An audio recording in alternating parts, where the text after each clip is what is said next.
Қазақ таласында бала айласа, Алатауда қырғыз эненин жүрегі сыз айтмекчи, баарыбызга маалым болгондой, Қазақстандагы болуп жаткан акыркы кырдаалга байланыштуу Кыргыз Республикасынын президентинин администрациясындагы ыйман фондунун демилгеси менен Кыргызстандагы бир нече кайрымдуулук фонддор жана маданият өкүлдөрү менен биргеликте Қазақстандагы боордош бир туугандарга жардам чогултуу максатында атайын бирдиктүү эсеп ачылды.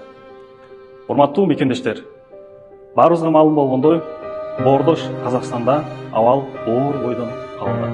Көптөгөн айылдарды суу каптап, миңдеген адамдар үйсүз калды. Казакстандын 10 областы өзгөчө кырдаал абалында калууда. Мындан улам биз бир тууган эл катары жардам колун сунгубуз келет.